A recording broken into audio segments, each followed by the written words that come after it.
The reason I'm speaking in English is because, well, I was told other papers were given in English, but also I wrote a paper of 20 pages about contextualizing the self, and then I was really unhappy with it because I thought it didn't have an actual self.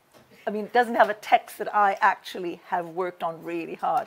So I started last Thursday writing a new paper, which will be divided into two parts, as you'll see. One of them is talking about possibly something we may call a self, and that's the self of Thomas of Monmouth, whom I'll introduce.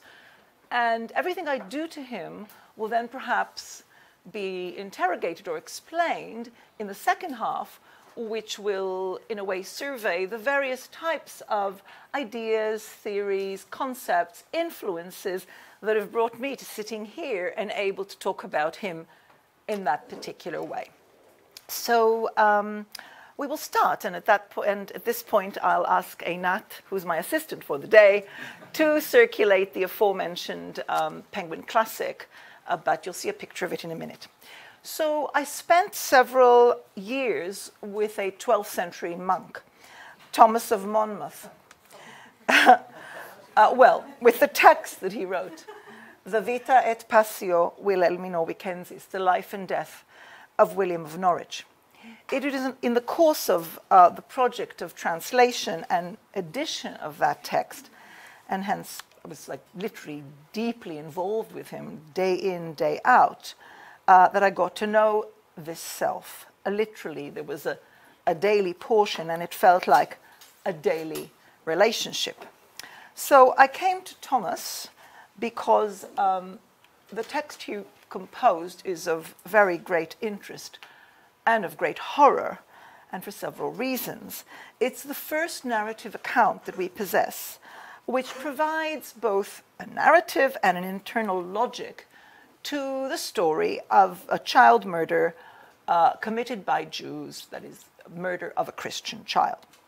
It recounts the life of a boy of 12, William of Norwich, from its start and until his death at the age of 12 in 1144, which Thomas claimed to have been done by the Jews of Norwich. It's a text of hagiography, an account of the emergence of a cult, and through the description of illnesses and their cures, thanks to the boy martyr, it is also of interest to historians who study pilgrimage, who study medical issues.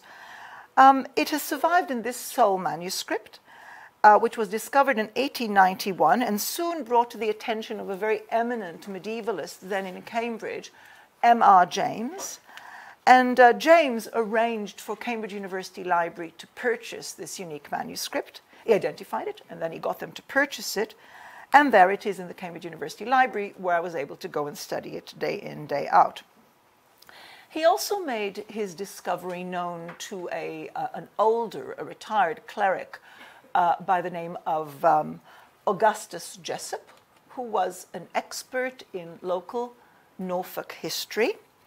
And together they proceeded towards a project of publication that was realized in 1896. And that's the volume, that's the frontispiece of the volume. They wanted the text, they were really intent for the text to get out there quickly because they were anxious that they should be the first editors of this new find rather than those whom they called the Romanists, that is, papists, that is, Catholics. There's a lively correspondence between these two men, which has survived in part, and there were good letters, interesting letters, which I've studied, and thus traced their own progression through the editorial work, I suppose their own editorial selves. They were also both keen writers of ghost stories, though M.R. James was by far the more famous, and indeed there are now these sort of vintage reeditions, republications of his works that are very, very popular and pretty creepy. But anyone working on medieval manuscripts would enjoy reading them because medieval manuscripts are central to all these horrific, occult, and really spine-chilling stories. My own aim, though, was straightforward. It was just to translate and to make available this very rich and important text so it can be used in the classroom, so that there's enough of information for people who are just interested in the Middle Ages or in Jewish history or in a whole lot of topics, or in Norfolk, indeed, to be able to read with ease. I offered an introduction and attempted to build a rich historical context, well, as rich as possible, for the decades in the third quarter of the 12th century when Thomas of Monmouth was at work. I was not much interested in him to start, really, but as I spent time with the text, I developed a greater interest. In my attempts to understand him better, all I had was really the information contained in his own text. There is nothing else surviving, and that text is substantial. It's 44,500 words in Latin, and it was written by him over 23 years, as I shall explain.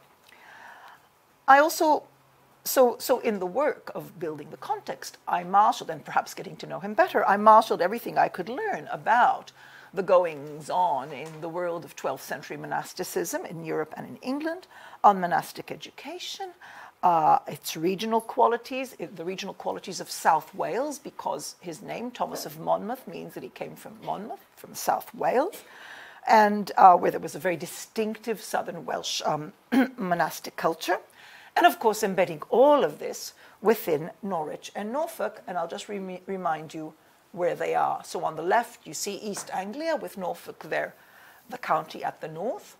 And Norwich is not on the sea, it's on the River Wensum, which falls into the sea, and you see it over there, I think, towards the right.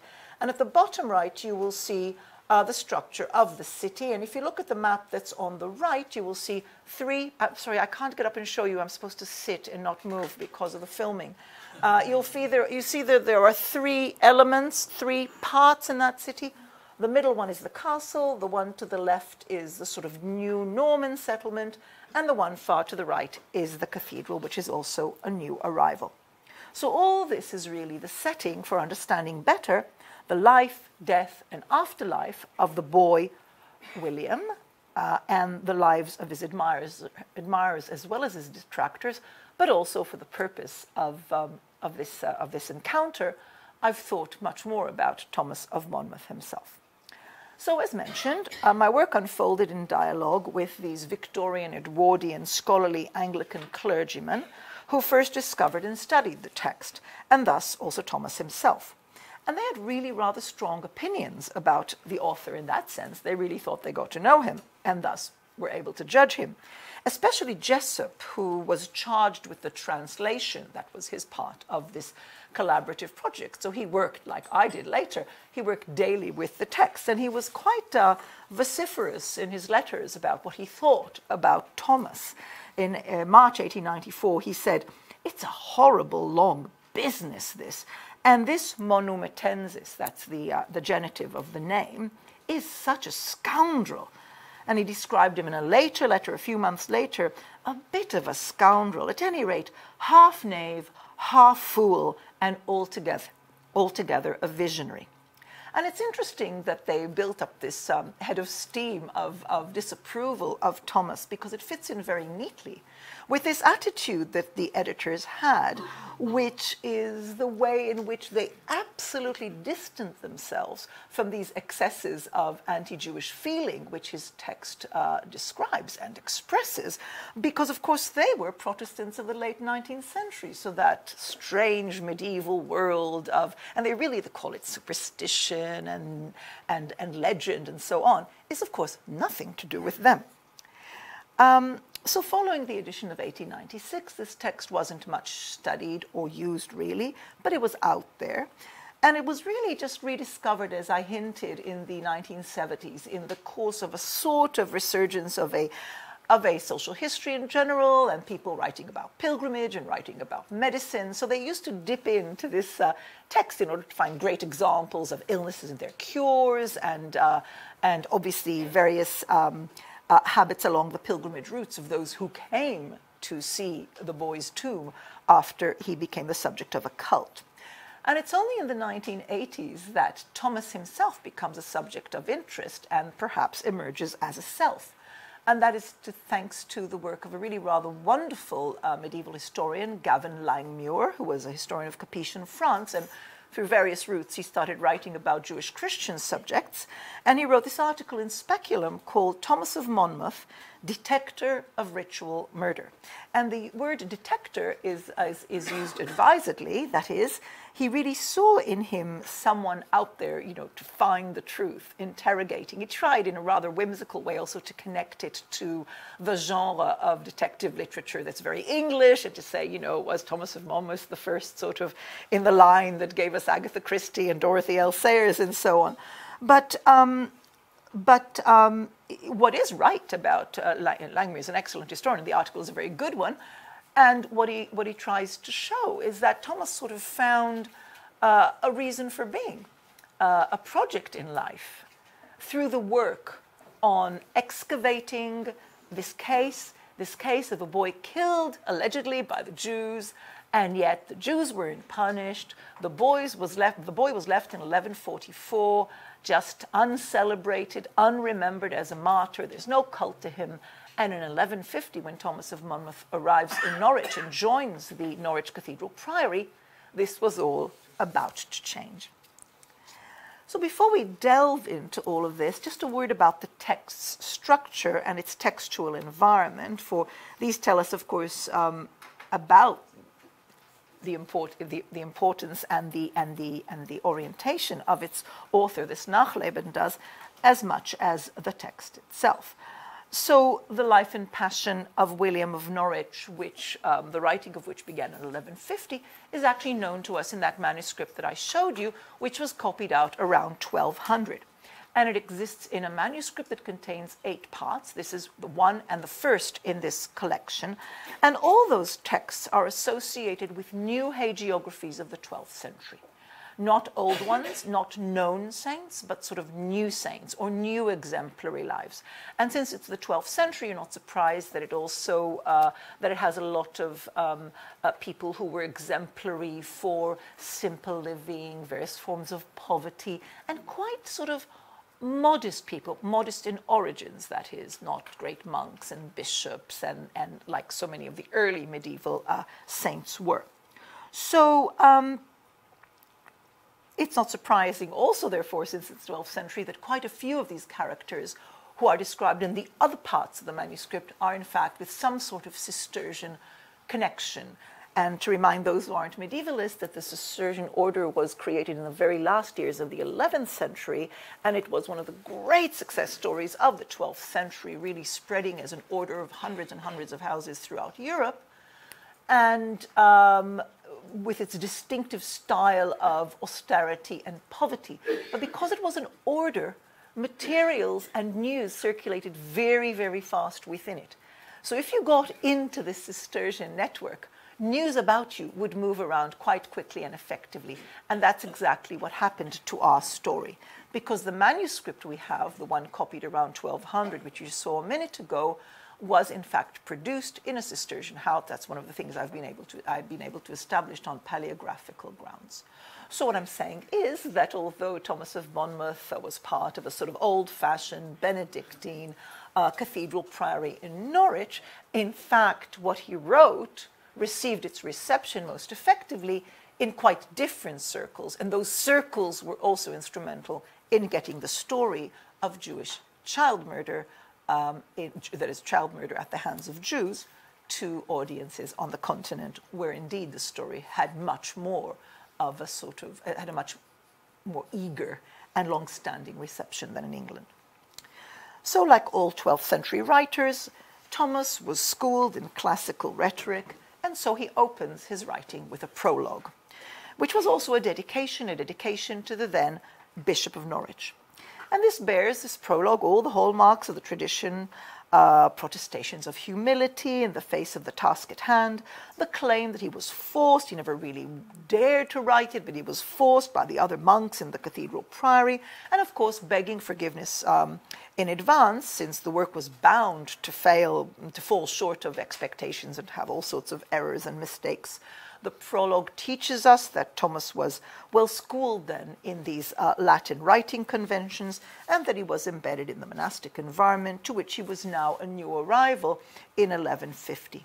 Above all, he was keen to right a wrong, the killing of an innocent 12-year-old by the Jews, to make it known, to explain why it happened and how it happened, and indeed what needs to happen immediately, that is rectifying that and creating a cult for this deserving boy.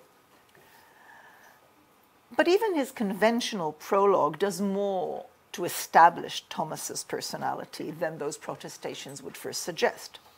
What begins as a humble request for approval, indulgence and acceptance of his failings in grammar and vocabulary, moves on to a request that the merits of the boy martyr be extended to himself in his project. The martyr's virtues, which he was telling and which had been neglected so far, were reason enough to take him seriously, he said. Towards the end of the prologue, Thomas addresses the reader and even any future disparager or objector to his project directly and quite haughtily. And finally, full of purpose, he goes on to offer a summary of the work and an introduction to its structure and logic. So over the course of the prologue, his voice changes. Thomas emerges then as an author much in charge of his enterprise.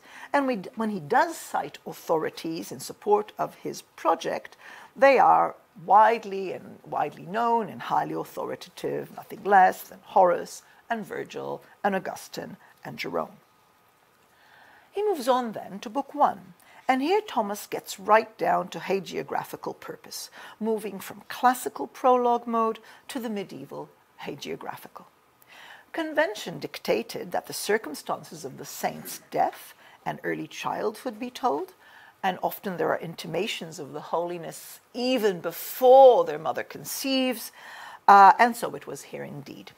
He tells, and he does not yet explain how he knew these to be true, that the boy's mother had a prophetic dream. Oh, just the context of Norwich in which this is all happening, in this Norwich Cathedral Priory, very, very fine. Norman sort of begins as a Romanesque project, goes on to be realized as a fully Gothic one. And this is the page on which his birth is told. And soon after the boy's birth, he displays miraculous powers even as early as his weaning ceremony.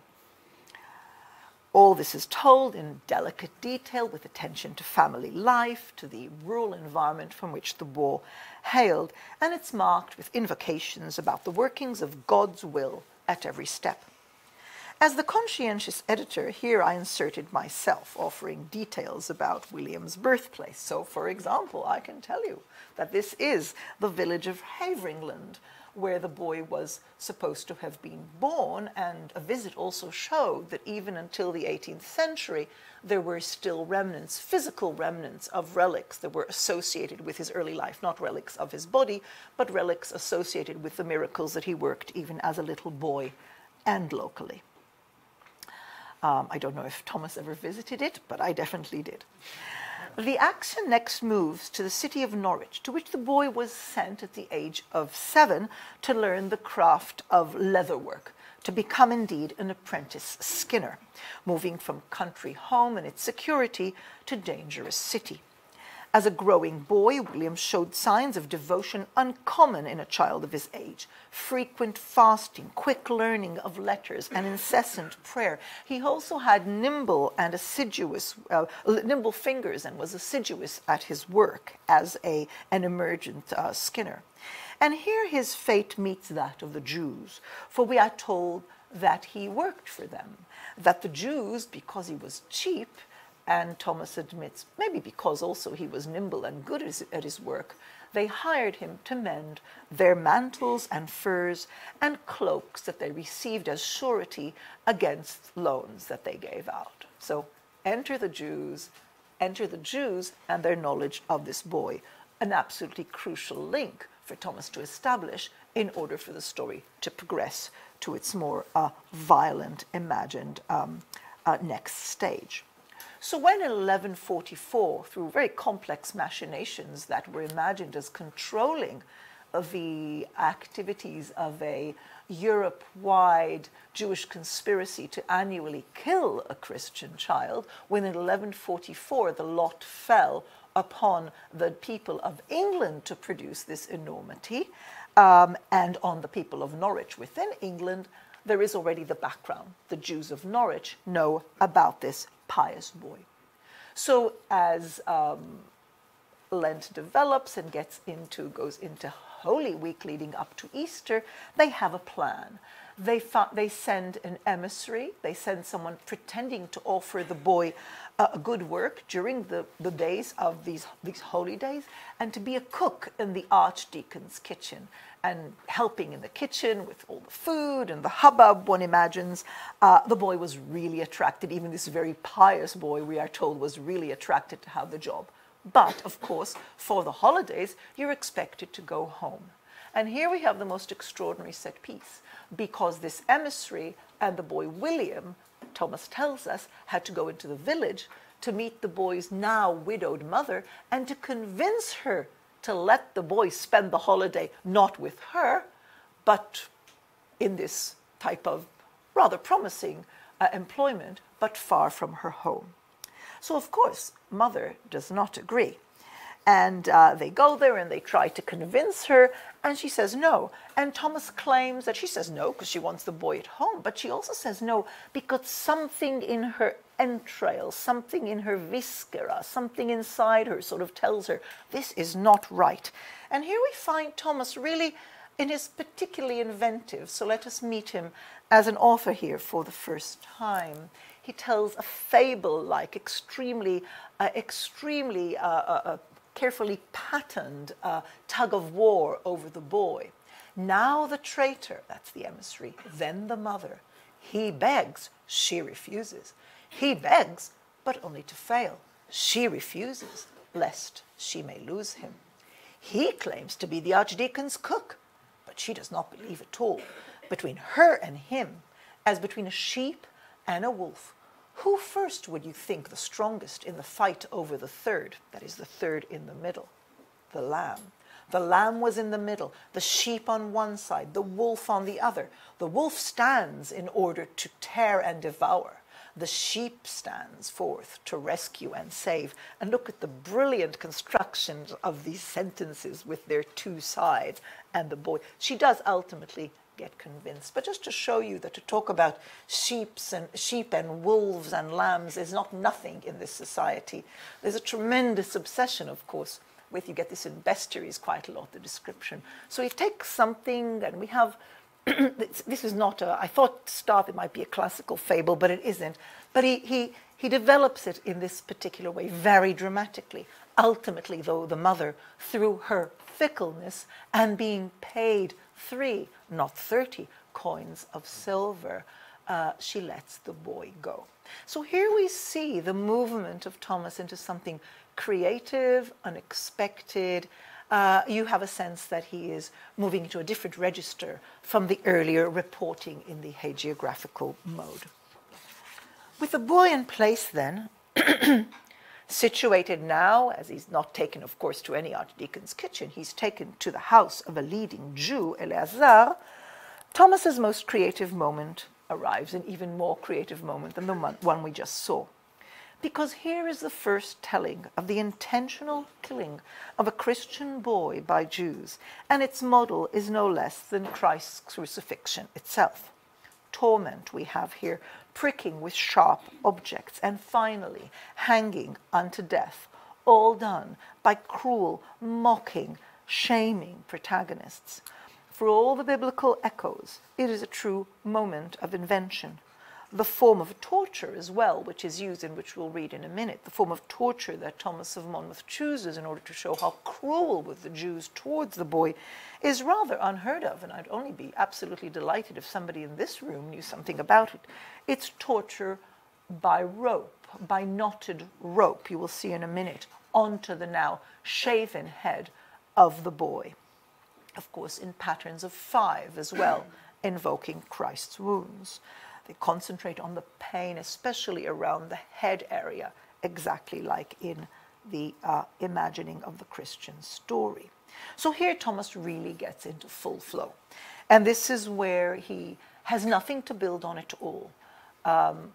Bits and pieces, of course, of thinking about the crucifixion and thinking about Jews, but this is a new story. For some of them held him, the boy, from behind. Others inserted into his open mouth a torture instrument known in English as a teasel. It's a sort of metal object used in textile preparation. And they fixed it with straps either side of the jaws to the back of the neck, where they made a very tight knot. Next, they took a short rope, about as thick as a little finger, and made 3 knots in places marked on it, and encircled the innocent head from forehead to the back. In the center of the forehead, they pressed a knot, as they did on each temple. Both sides of the head were tied to the back extremely tightly, and there a firm knot was made. The ends of the ropes were tied around the neck and around under the chin, and there this unheard of type of torture was completed in a 5th knot. Thomas is also compelled to address the question which would have been on the minds of at least some of the readers and hearers of his work. How did he know all of this in 1150 when it all happened in 1144, in Holy Week 1144? After telling of the boy's death, Thomas explains he had conducted investigations, like a detective with a cold case. He visited the site, the very house. He found the door between whose posts the boy had been hung, even traces made by the chains that had bound him. He continues in creative mode with no guidance. It's not... I'm sorry. No, you're okay. Maybe I can hear you a little better. Okay, thank you.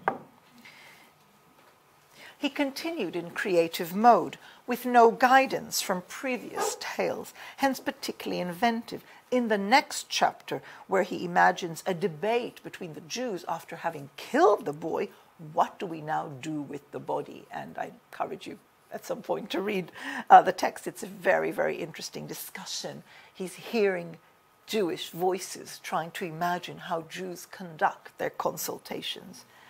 Ultimately, they decide to go out of the town, out of the city, and into the wood, and to bury the boy there. This is the area where they buried it. I mean, it's now quite nicely landscaped, but this is where it was, Mousehold Heath. And we're also told that, unluckily for the Jews, there was a witness. The treatment of that witness reveals Thomas's underlying position on the Jews and their protectors, and we may call this a political position.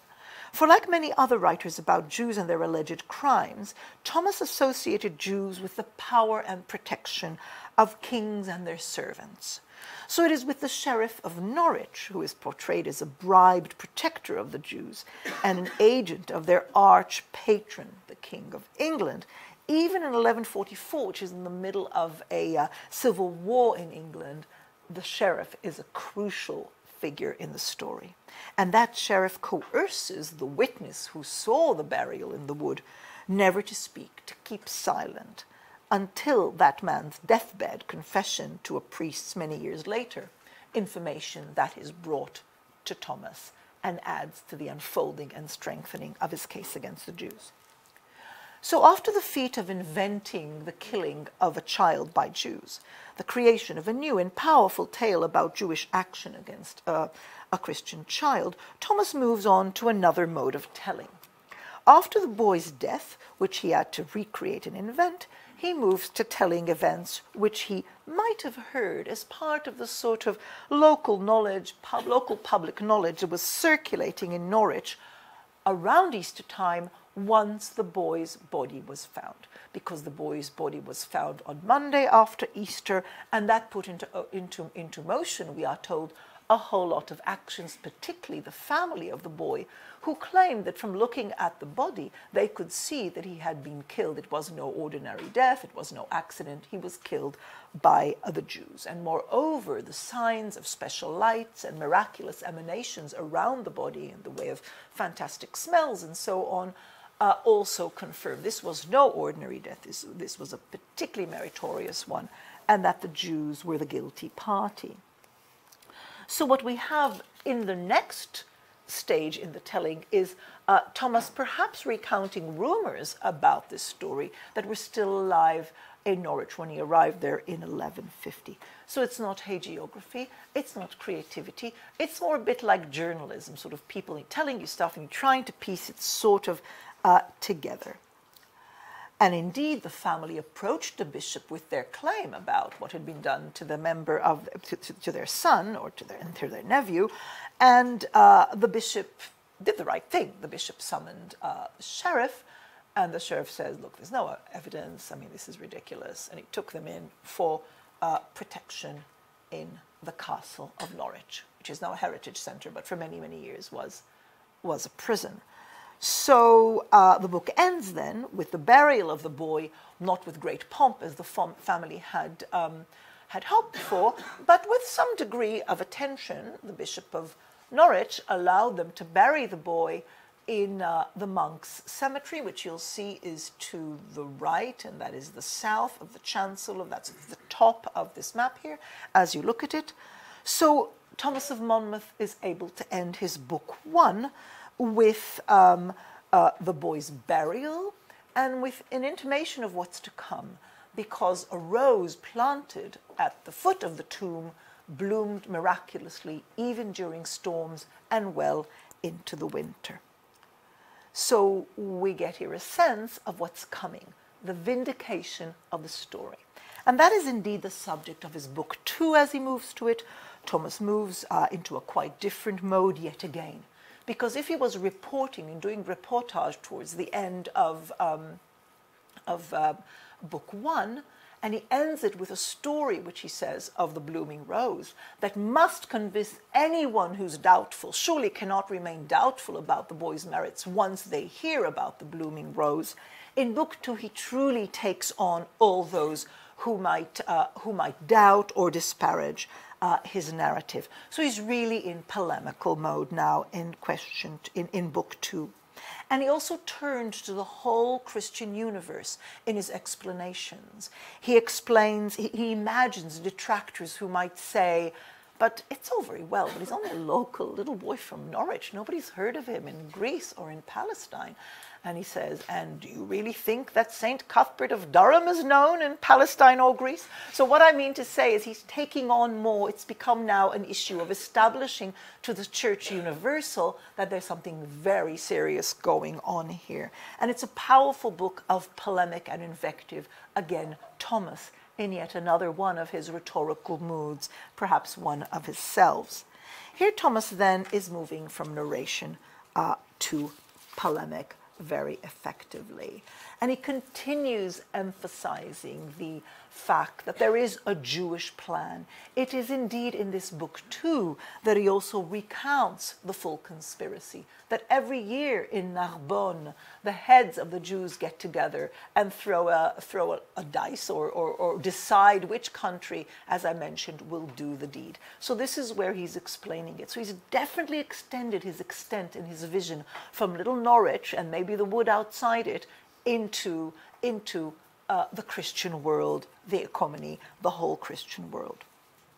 So now that his case is made, as it were, the boy's virtues are being vindicated increasingly by God.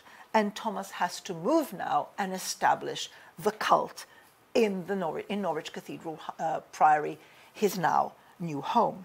So book 3 sees action as he acts in that cathedral priory that I showed you before. And we can just imagine him, I thought I had them. Oh well, you remember what it looks like. It's very beautiful.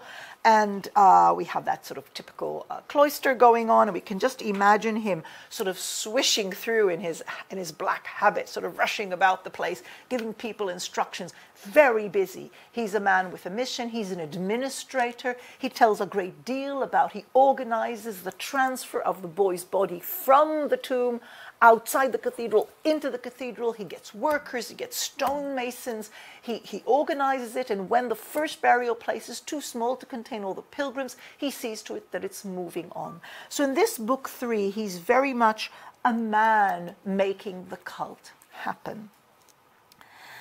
It sees him clashing, therefore, because he's innovating so much in this institution, it sees him clashing with authority, but also building up his own authority. He did everything he could to make the cult work. He placed a lovely cloth upon the tomb of the boy and special lights around it, only to see them removed by the prior of Norwich Cathedral Priory, who disapproved of these innovations and who became an inveterate enemy of our Thomas. Was obviously Thomas's superior. Every aspect of liturgy and devotional practice in a monastery was, of course, planned, budgeted for, accounted for in terms of resources and time. So Thomas's initiatives and innovations were frowned upon. But he was vindicated by supportive visions that proved him right, again and again, by the flow of miracles. No longer detective, then, Thomas is now promoter of the boy martyr. He's partisan and determined. His own reputation now depends on the cult's fortunes. He steals relics, he hides the boy's teeth to keep them for himself. He hides the best bits of wax offered to the cathedral priory for choice candles on the boy's feast day.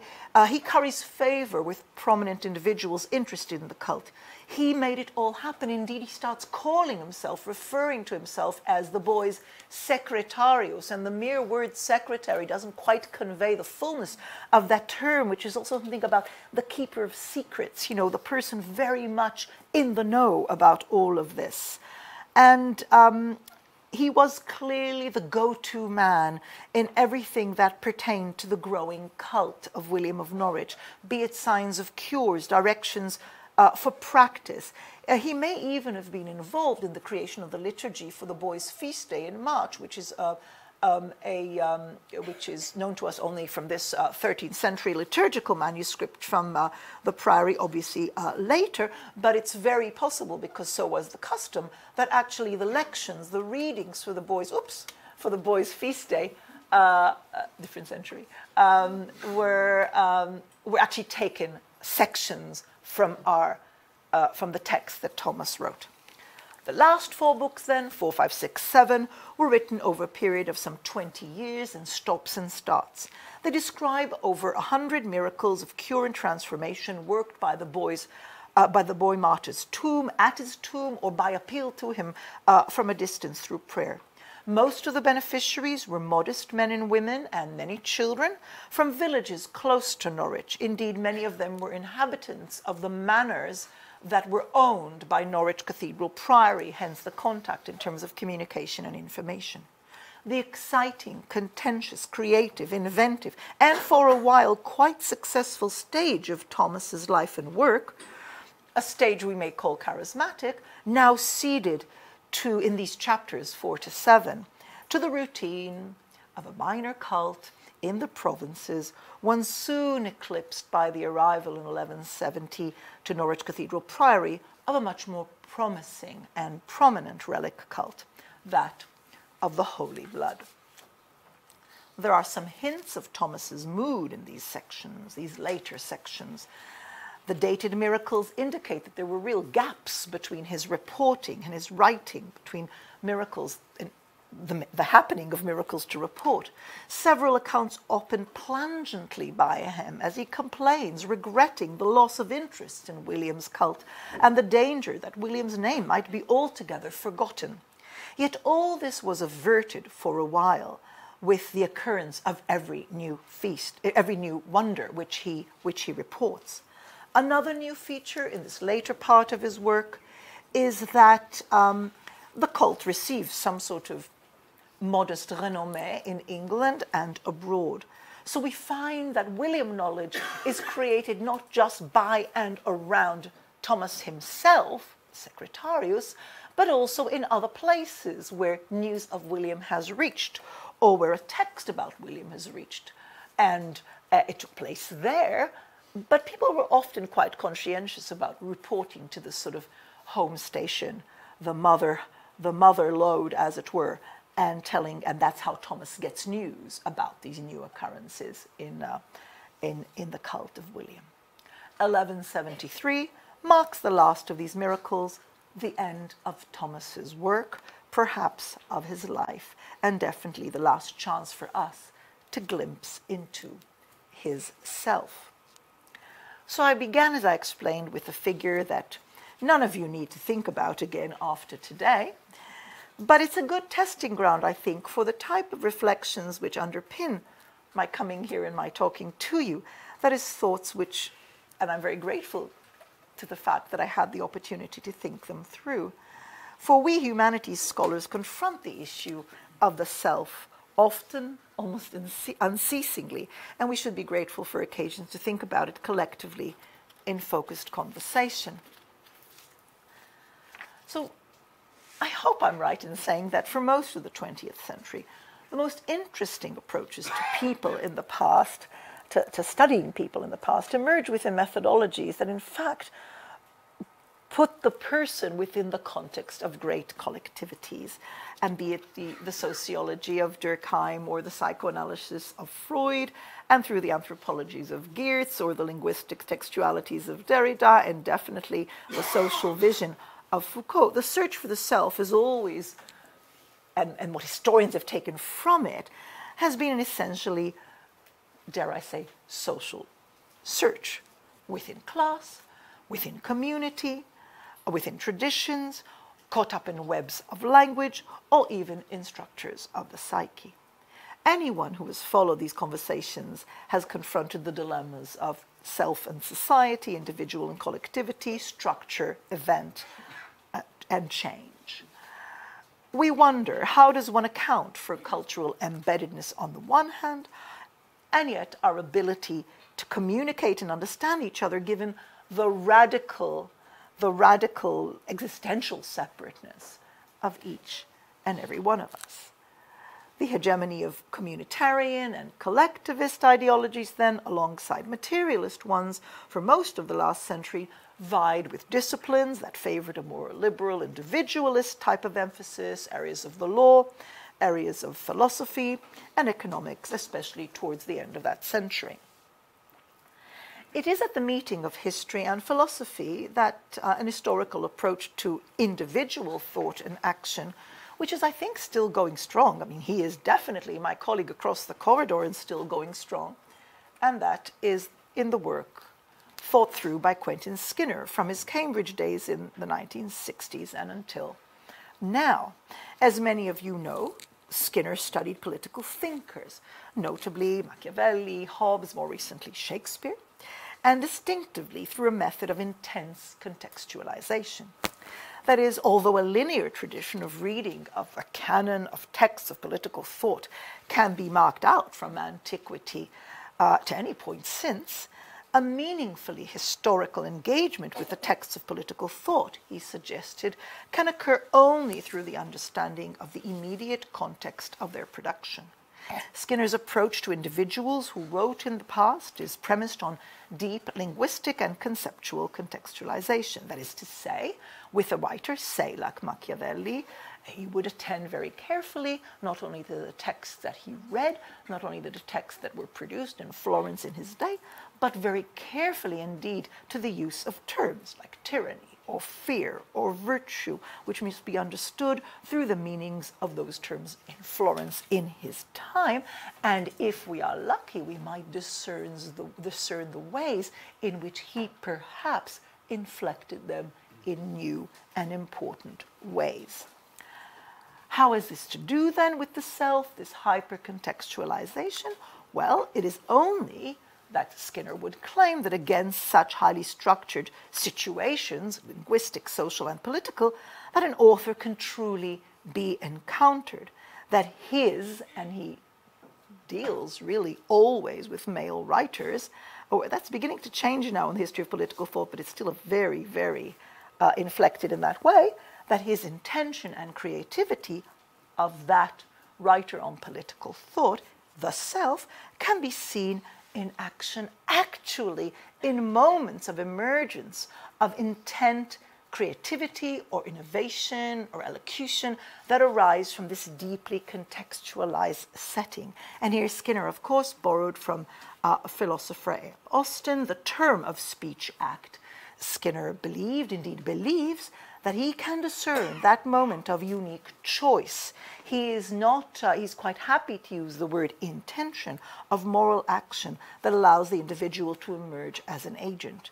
The hypercontextualization is the necessary setting of the scene, and it's tremendous scholarly labor, definitely in the way that Skinner does it himself, from which emerges perhaps that voice, the conscience, the self. Now, it occurred to me only in preparing this that, or rather, just another word about Skinner, and then I'll move on to the other point. So, attention to language led Skinner to a deep consideration of rhetorical traditions and strategies of argument in creative writing, again, navigating the waters between linguistics and textual rules, and personal elocution, what other call formidably langue en parole, to the textual structures that determine the possibilities of action, writing, saying, resisting.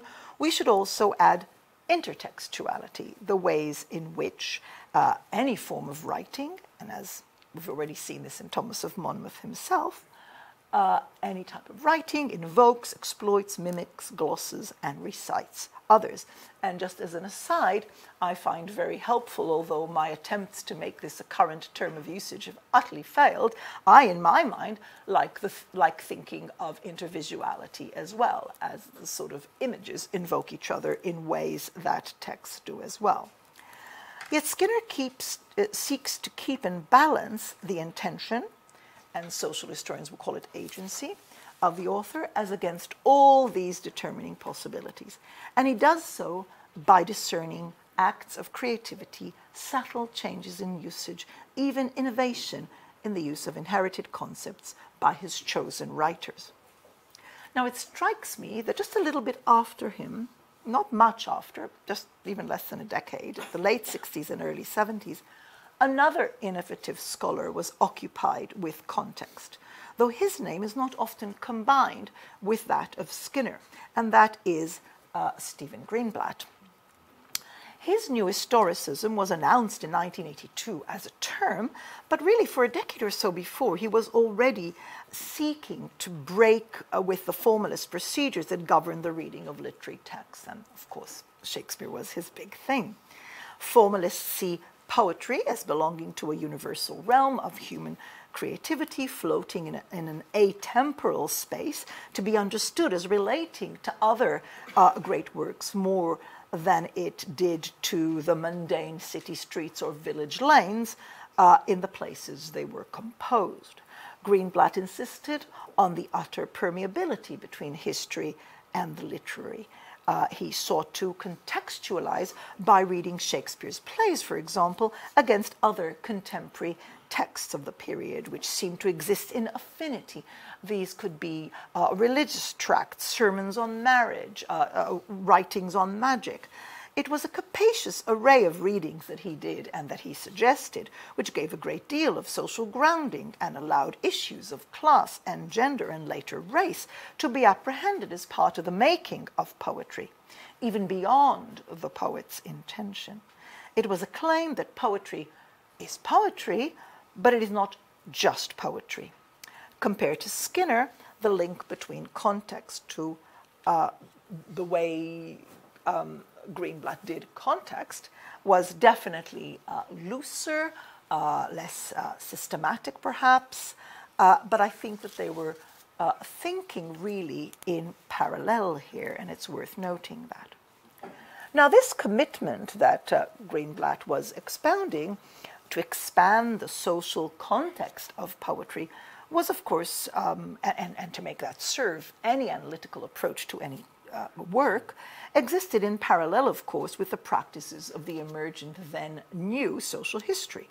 Social historians made their ethical commitment to past humanity very clear. They sought to give voice, to tell the histories of those hitherto hidden from history. Many of the achievements of such social history rely on the use of abundant, serial, and administrative or even judicial sources, inquisitorial records, tax lists, depositions delivered in courts. All these have offered the basis for some of the great classics of the later 20th century history. The power of the method was derived from its accumulation, its repetition, its serial quantity, which of course, to call it serial was of course already done by the historians of the Annales school in the 1960s. And this approach has enjoyed an extraordinary rebirth. I don't know if any of you, I'm sure some of you actually have noticed that in recent years, the last decade or so, because of the possibilities of digitization, the abundance of sources that are available to scan very, very easily and to ask these questions over time. Like, for example, the sole website of the Old Bailey records online has just in itself been a force for regeneration of social history, early modern social history, in a quite extraordinary manner. If you can judge it, you can see it in PhDs, you could see it in conferences and so on. So these types of sources allowed historians to ask new and exciting, even intimate questions about people in the past. It offered not detailed personal biographies on the whole, so much as a chance to glimpse a face, a self perhaps, in a crowd. A great example of such work, and it's just the most tremendous pleasure to mention him here, is the work of Tzvi Razi. Razi and his associates in Birmingham, and those like them, developed a methodology for the study of peasant communities in medieval England. They exploited the records generated by medieval landlords through the works of their stewards and reeves on the estates who managed them, accounting for agricultural routines of sowing and harvesting for the labor of unfree people, and thus, and also for labor that they hired for money. They did so through the regular court that they held every few weeks or monthly, and in which the rights of the lord were enforced, and they took records. And since serfs and free tenants were obliged to make specific payments at moments in the life cycle, like at marriage, like to get permission for marriage, like at death in order to inherit, these are actually sources that yield a great deal to the keen demographic eye. So we started to learn some of the most intimate facts about peasants in the Middle Ages. You know, their age at marriage, their average age at marriage, their average size of family, their life expectancies, their comings and goings, how many of them left to cities or not. All things very much worth knowing, essential characteristics of a society, yet without providing really that element of subjectivity. And when it was imagined, it also wasn't actually terribly convincing. Very rarely so. Occasionally, Tzvi used to think that he found a particularly sort of aggressive and resistant peasant, somebody who turned up in court quite a lot. Could just be a person with a problem with alcohol. I mean, you know, but so let's leave away the ability of judging intent. But these are really powerful and, as I say, intimate information to know about people in the past. And we have a sort of parallel from the urban environment in the famous workings on a big tax return from Florence in 1427, which revealed, again, things we did not know, that very often women were heads of households, but moreover, that single women were in abundance in these cities, and that women joined together and became roommates as they worked in order to share resources and perhaps to share sociability and feeling and emotion. So this is important. I mean, all of this is just so utterly important for understanding past lives. But it is a picture that arises through aggregation. Yet it is there for us to exploit as we go about the work of context making, which is, say, as Greenblatt understood it. It was the discomfort, though, indeed the dissatisfaction, with such seeming limitations of social history and its procedures that inspired a more interpretative approach to history in the past, one informed perhaps less by sociology than by anthropology, one we might then call the new cultural history. Its practitioners sought to discover what those who worked and traveled and nurtured, you know, the vast majority of people in the past might have experienced, their feelings, their ideas about the world, about God, about family, about community, through a radical extension of the sources of knowledge beyond the quantifiable and the aggregate. The premise was that the miller and the peasant woman had lives as rich and as interesting as any literate and educated individual. The expansion of sources meant a greater preoccupation with the visual and the material. What one art historian, Jeffrey Hamburger, described, we look now at the ugly, at vernacular writings, at vernacular art.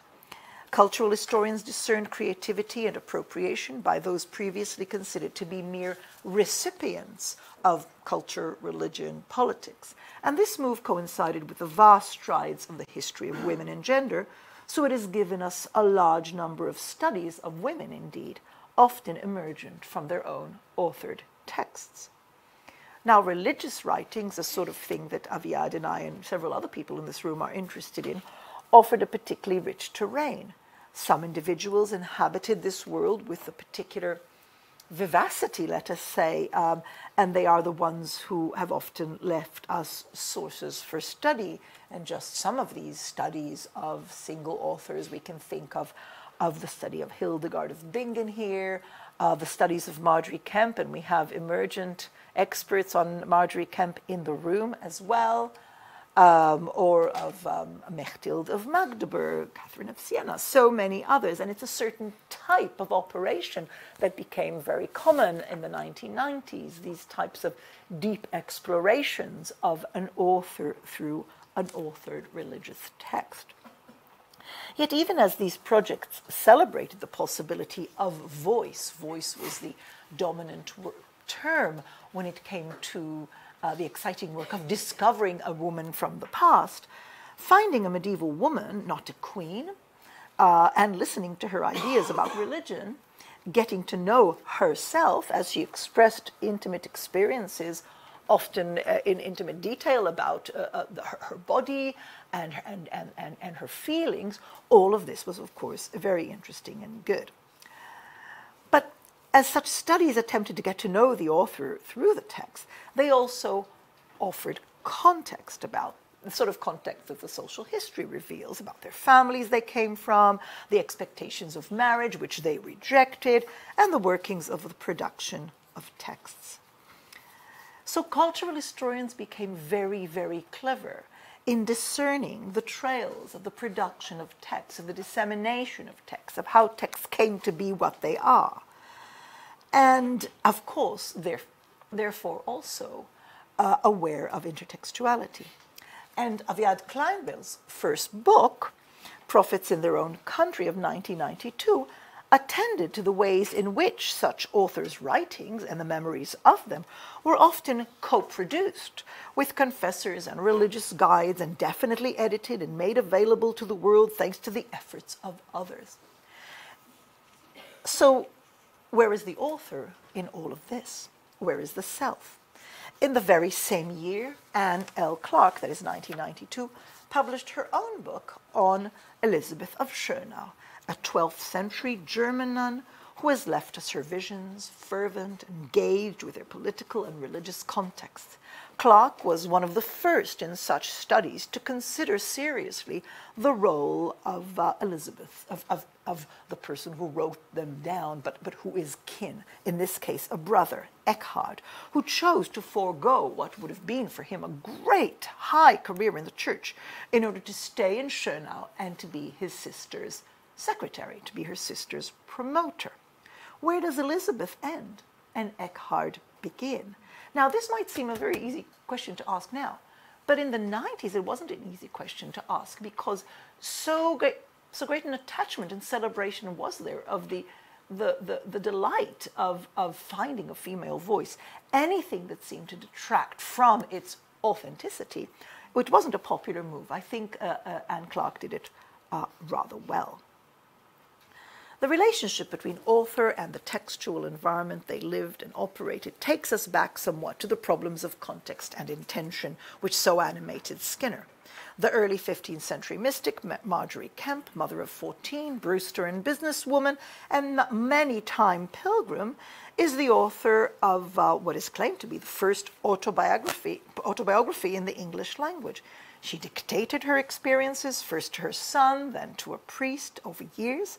The text is modulated in various tones, including visions and polemic and travelogue, but she also sought to lose herself in texts that had been read to her, to lose herself, say, in the examples that she learned from an active saint in the world like Elizabeth of Hungary, and her charitable impulses, or the mystical texts of English writers like Hilton or Rolla. Marjorie Kemp's text was long in the making, just as was that of Thomas of Monmouth, and it recounted episodes of a lifetime, each in the generic frame that suited it. This ability to move between experiences, mother, pilgrim, suspected heretic, abject sinner, brings us to the usefulness of a temporal dimension in our exploration of selves in the past. We have seen Thomas of Monmouth, too, inhabiting various roles through his text over his writing life. Out of such reflections on the personas of a given author, the self emerges as a site of multiple identifications, a cluster of identities, aspects of which are assumed or enhanced according to context and according to the operation of powerful institutions and discourses.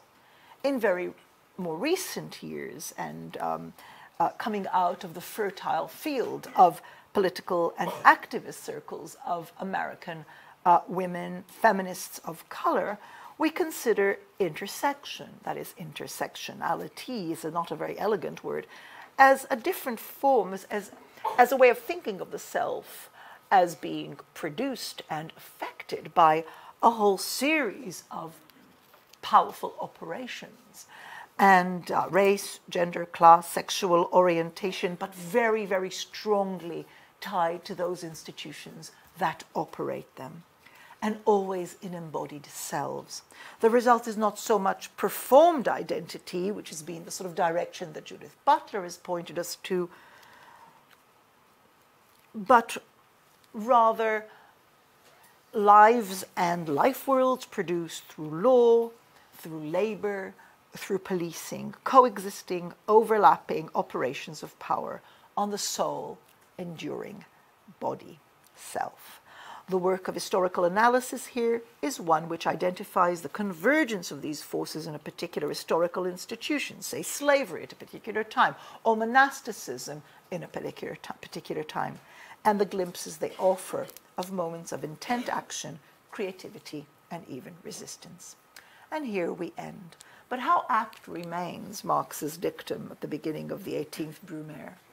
Men make their own history, I'm quoting from him, so it's men, but they do not make it just as they please. Such a familiar text. They do not make it under circumstances chosen by themselves, but under circumstances directly encountered, given, and transmitted from the past.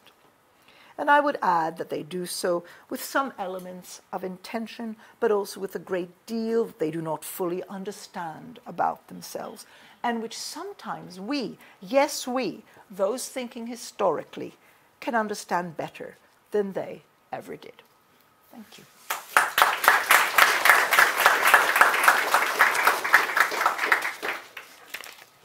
Thank you for a wonderful lecture. Questions? Is there coffee somewhere? I mean, is there a source of coffee that's not too far away in that corridor over there? There is a source of coffee. I need a volunteer. Okay. I have so many girlfriends here I can ask. Oh. In our common room. We have to go down. Oh, not in that corridor? No, then leave it. I'm sticking to water. No, I thought it was literally just around the corner. I'm sorry. I just want to be alert, that's all. Yeah, okay. אל תדאגו, ממש לא. Okay. Yes, please.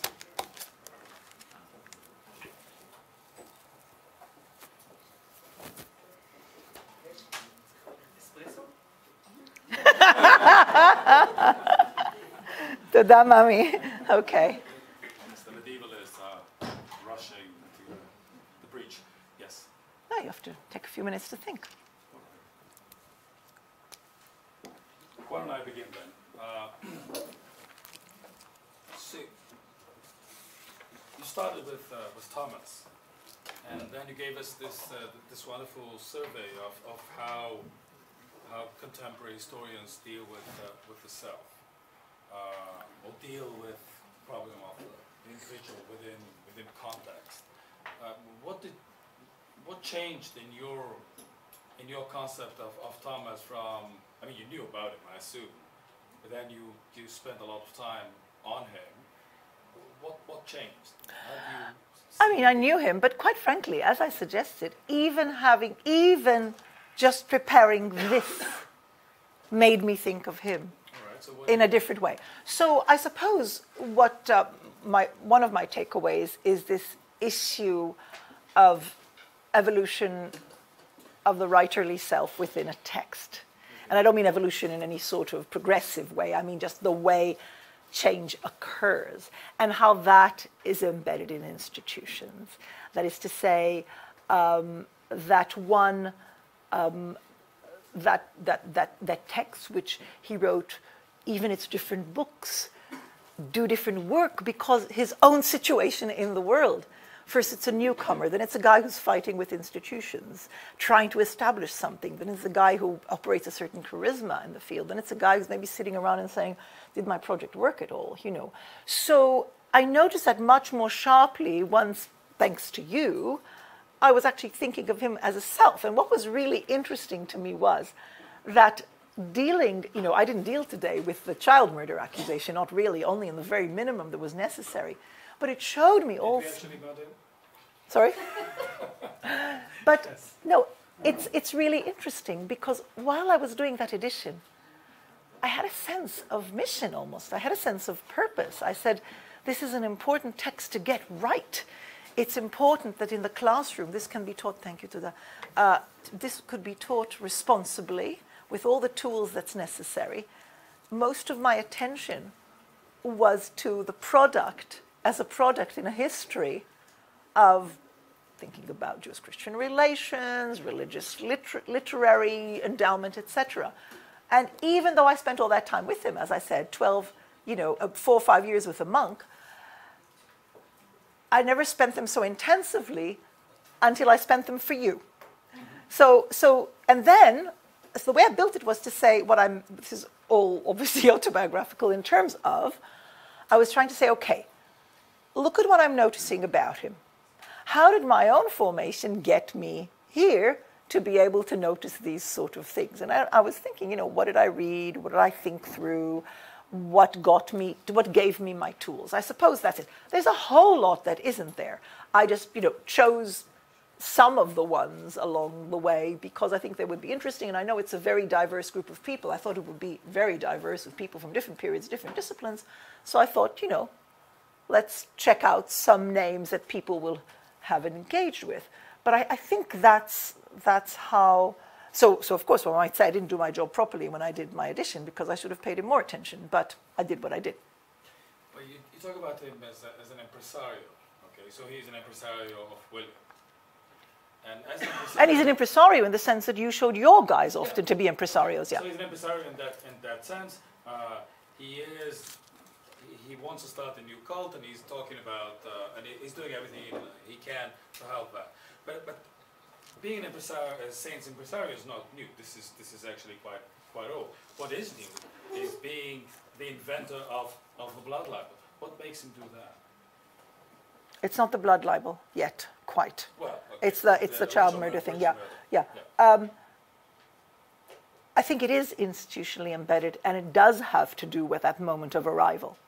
And it has even to do with that cathedral that I showed, which was a new arrival. Everything was about giving moment and gravitas to what are really young institutions and new arrivals. That is to say, this is a new monastery. This is a new cathedral. There was no cathedral in Norwich. Well, they need a saint, but do they need... They need something. Yeah, They need something. The victim of ritual murder. They have it. Now, that's what he's producing. That's what we must start with. That's our trace from the past. He did it, and he did it there. Now,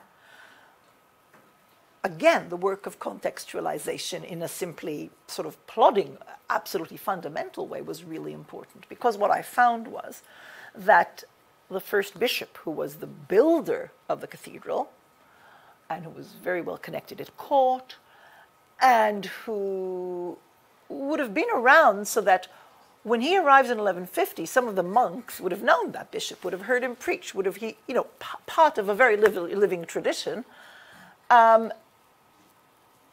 He emphasized very powerfully, he brought to this cathedral a very strong Marian devotion, and often he expressed that Marian devotion through well-known and well-established tales about Mary and the Jews. There's a subset of them, which I'm sure you know about. So there was something going on in that cathedral that if you looked at the books of sermons of this very, very famous and well-established bishop, and who knows, maybe they were still told, because maybe the book of his sermons was still used, might have inspired something. The Jews were there. They were living in the city. We don't hear any news about any troubles with them or anything of the kind, but maybe we're missing stuff. We don't have that much documentation from that period, but usually if there's harm is done to Jews, we hear about it because it's to do with the crown. So it gets into the accounts of the sheriffs and compensation and all sorts. So I try gently to suggest that there is a textual, liturgical context in this cathedral that might have developed a sensibility to the harm that Jews do to the Virgin Mary, to Christians, the disrespect, etc. That could be there. Now, we are told by him that in 1150 he was but acting on what had already been the rumors established in 1144, that Jews had done it. But even if there were these rumors there, and it's perfectly possible, business problems with the Jews, bad neighborhood with the Jews, all of that could have inspired the family of William to claim. Even if that is so, he clearly goes somewhere very new with all of this. He takes it in a new direction. So I can only, all the traces that are there, I try to work with, and I give sensible hypotheses. And that's where the context of just getting to know the city really well, getting to know its economy, getting to know its rhythms, getting to know the liturgical, doing all that good, beautiful social history was sine qua non in order to ask questions that are more complicated, as you say, about creativity, about intention. I was talking with Shula Shachar about this. I visited her yesterday, and she says, she was really fierce about him. She was really fierce. He's disgusting. Isn't it awful to work on these people? And you must make it clear to them in the seminar, Miri, that of course you've written about this great detail about the ritual. You aren't ignoring it, by talking about all this self-business. She thought, Tachlis, I wasn't talking about what's really important, this horrible story. So I have, and you can report back. No, but what I'm saying is that putting that aside, but I can't put it aside because it's what he's done. And that's why I brought you some of the sense of the creativity around that story. That story is one of his great moments in terms of putting it together in a compelling way, using just the right amount from the gospel, just around the, these echoes, a lamb taken to the slaughter. There's a lot of it which I delineate, which is there. So it's a person who's going through life. I think this issue of the temporal is really important. The temporality in when we're dealing with these sort of people. If we have a text, we have to be attuned, I do think. I particularly feel strongly about that because I've just been reading sections of Lyndall Roper's quite extraordinary current work on Martin Luther. She's written his great biography, which is extraordinary. She's now actually concentrating more on him and the Jews specifically. And talk about a journey. So it's just this issue of if the self, as we know, it's layers, it's accumulations, it's so many images that are brought to bear upon this thing. But we don't, I think, sufficiently, and particularly when we're dealing with literary texts. Do we talk about the early Chaucer or the late Chaucer? I don't think so, but we should. I think Gadi raised his hand first, but yeah. You handle this, yes. Should I handle really? Maybe. Okay. Avner? Hi. Hi. Well, first of all, thanks a lot for this really fascinating story. I have a little bit more theoretical question. You mentioned Quentin Skinner as, I suppose, one of your models. Not really as a model, but somebody who is there and one can't ignore, yeah. A powerful agent. To consider you. To take it into consideration. Now, Skinner is an intellectual historian, and he's dealing with political philosophy, philosophical texts like Machiavelli, John Locke. And one of his innovations is to look at those texts as speech acts and contextualizing them within other speech acts. Now, the text that you were analyzing, behind this text, there's another act or other sort of actions taken by this monk initiating the cult. Now, would you say, what is the relationship between this text, if you take it as a speech act, and the other actions? Are there also speech acts or other actions? I mean, I must say, the reason I resisted when you said one of the models is because I find Quentin extremely, extremely interesting. And interestingly, because just he's ubiquitous across the corridor, and I see the PhD students and how they respond to him, etc.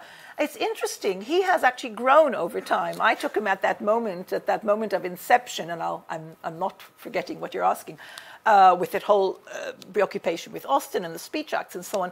He's moved a great deal. He's become, in fact, where he, in terms of his context, for example, he started with what is purely textual environments. By the 80s, he was actually looking at the visual, which I think is really interesting, with his very important work, for example, on the frescoes in Siena, as a form of elocution in the field of political thought, the malgoverno, buon governo, malgoverno. Or, for example, when he analyzed the amazing frontispiece of Leviathan. So actually, he's moved in his own sense of what is the context in order to include it's very welcome to me, the issue of the visual as well. And I think you will find that he's attached to the idea of intention, and he uses less in the later, he uses less this issue of speech act. But I agree with you, I totally agree with you that there's a question here of a hierarchy. Do we have to give a hierarchy? What's a really important speech act? What's a sort of marginal speech act? That's why I don't find it terribly helpful. But what I do find helpful is the idea that every time you sit down, or Thomas of Monmouth sit down, however much embedded what you're doing is in tradition and in rhetorical positions and in everything that you bring to it, that something quite extraordinary can happen. And if we call that the self or not, in a way, I'm sort of not too fussed about that, but I like to take away this idea that we are not totally lost in the forest of words, that there are moments that even might not be intended, but are interesting for historians to discern in terms of human creativity, in terms of voice, that are very, very telling. I suppose that's where I am on that. There was somebody else, but thank you very much, Avnil. Yeah, thanks, Miri. This is fascinating, and I'm still thinking about why should I be mending cloaks, given a surety, if I ever think that I have to give them back. So something interesting was going on there. But my question is about the second half of the talk. And it's about, I think, a different variant of social history. I thought that some of the best work in social history was not about aggregating, but coming to terms with the issue of disaggregating data. That is, rather than having some person or persona in the narrative text and looking for context, the real problem was how to do record linkage, in Russell's term, or to use layers and layers of very heterogeneous serial sources in order to catch a glimpse of particular persons within those networks. And I thought that was the methodological. I know. Otherwise, the beginning of the 60s, we all overhead that sort of statistics and have general trends, but I'm thinking even of Gabi Signori's wonderful work on particular streets in Basel, in which she works so hard in order to realize these are the same people with different names living in the same apartment. And this is how she discovers that a servant is taking up her mistress's name once as part of the gift exchange between generations. So if we go that way, we have different ways of reconstructing. That's exactly the way. And the other one is about looking at the different over-determinations until we catch a glimpse of something that is individual and determined. I'm totally with you in that. I'm absolutely with you on that. And bringing in stuff of different orders. And there are epistemological questions. You know, you're dealing one, you know, it's an inquisitorial record, you know, a tax record, you know, what. But I totally agree with you. It's a world, it's a moment of magic, which seems easy when you're telling it or when Natalie Davis tells it, but boy, is it hard to actually achieve. And also it's rare to achieve.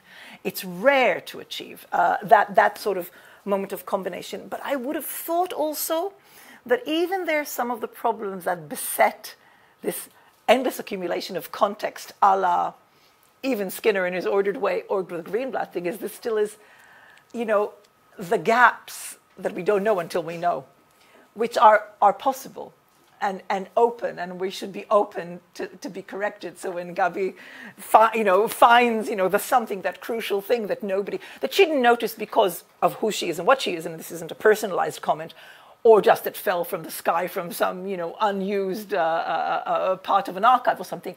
It's that sense of the unfinishedness of it, and that it's process, and that our work in that sense is process. And in that sense, and what she knew what she was doing, because it's exactly that also the moment when we started bringing in much more regularly issues of space. I mean, like you did with those studies and everything goes into it, you know. And of course now, and very welcome, the issue of sort of sound, which also connects with temporality. I think we're sort of, we're thickening, absolutely. But I must say, I really think there's a moment of poetry still in the thought, or I remember as a student how it moved me to think that for a peasant that had never been studied before, we can know something so important like, you know, some sort of even aggregated. Yeah, yeah. Yeah. Thank you. Yeah. Miri? The way you describe Thomas, he has two selves. He's a doer. He's also a writer, and he was really successful in doing because he invents a cult. But I wonder about the author part. You were very enthusiastic about the way he writes, but there was only one sole manuscript that survived, so maybe he's not that successful in writing. He's that kind. But surely we don't judge an author by the degree of dissemination of their manuscript. Some of our favorites, yes. Yeah, no. So Lepois just declares that no, Yuval Noah Harari is the most important thinker of the 21st century. Sorry? Lepois just declared Yuval Noah Harari is the most important thinker of the 21st century. So numbers count for some people. True. Yes. Yes, I really don't know what to say to that, except that I still marvel. Now, no, I know what I'm going to say. I'm going to say that given that I was his tutor in Oxford when he came as a very, very shy, 20-year-old, to do his very, very traditional history. DPhil on, I think it was spies in the wars in the 16th century or something, I can't even remember. And I tried to give him as much support as I could. Little did I still marvel. So you see, temporality really matters in terms of the institutional embeddedness and the discourses that affected him. How true. How true. But, yes. It seems that maybe not that many more people were interested in what he has to offer in real life, rather than being interested in what he has to offer in writing? Well, three things. One is that we have no way of knowing how many copies there were or to what extent there were in Norwich, because there was a big fire in 1272. So nothing remains. But yeah, I agree with you. He wasn't like, you know, he wasn't Robert Grosseteste. But he, it's interesting that through the trails of the Cistercian order, which I mentioned, that he ends up in some peculiar places on the continent. In Chronicles, for example, the case of William of Norwich will be entered in a Universal Chronicle in 1144. Important thing to remember. Moreover, if we're going to the Nachleben, it's very interesting in the Catholic Reformation, in those great big, you know, Jesuit compilations of martyrs and saints and whatnot. He has a usual place. He's there. He's there. And you? Little you? Sorry, Little Hugh. Yes, Little Hugh. No, you mean Hugh of Lincoln? Yeah. Yeah, as well. Okay, so together both. And of course, it's all just totally basics, a year, a name, and things. So he goes into places like that. Now, I should also say that what I suggested towards the end of the section about Thomas, that in fact he sort of, in the later books, it's more episodic, he's more disappointed, he's more anxious, and also some of the knowledge about his stuff is created elsewhere. That's really interesting, because we get entries in chronicles in other parts of England about, just like it happened in Norwich, it happened to us, but it never is it as elaborated. I mean, the text is an extraordinary text. Now, the even more interesting aspect is that, well, first of all, that it circulated in this sort of Cistercian manuscript. It's interesting. But utterly fascinating is the fact, and you can just imagine the eureka moment when I was able to establish this, is that the manuscript that you saw was copied circa 1200 in a Cistercian house in East Anglia, that is just a few tens of miles away from Norwich.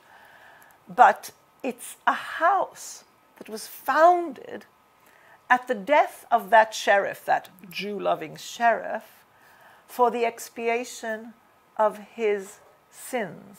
All his property was used to create a Cistercian house.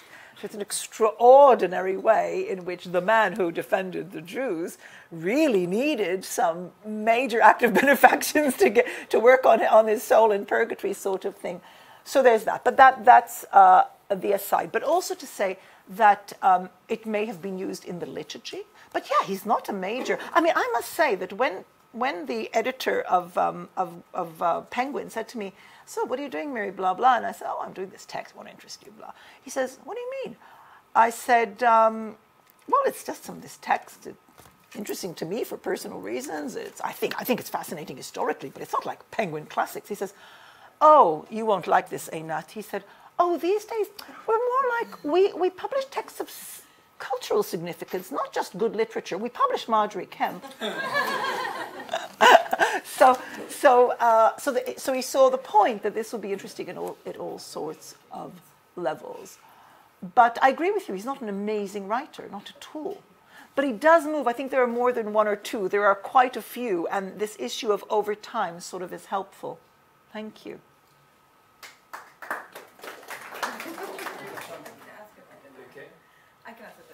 But there's a question over there.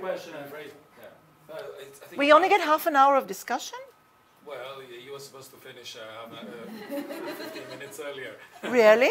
Oh, I thought it was a sort of 50-minute sort of gig. Okay. No, but I promised. I'm sorry. One last question, really. So a short question. There's somebody over there who's been really patient. We can do both. We can talk later. So you can talk later. Okay. No, so you can talk during dinner. Yeah. Okay. Last question. Okay, thanks. I wanted to ask, you spoke a lot about how modern research kind of tries to conceive of medieval cells, and I was wondering if you could say something about how Thomas or his contemporaries may have conceived of themselves as individuals, people with inner lives, people with lived experience. It's an amazing, it's very quick. It's an amazing period for this. Okay, bullet points. The 12th century is probably the most interesting moment in terms of reflection on the self and on intention, which is a word we've bandied about and not really explored that much here. Secondly, there are genre of self-writing, some of which actually Shula Shachar has translated into English, let alone Hermanus, the convert, or the so-called convert, and so on. And we're discovering, and there's quite a lot of also, people who are now exploring it as historians are exploring it. So if you're interested, I'd be so happy to send you sort of examples of all of that. But, so they had a lot to work with. And he's very good at apportioning intention to the Jews, bad intention, really bad intention to the Jews and to detractors. So he's working in a world of goodies and baddies. How sophisticated it is, I doubt. Thank you very much.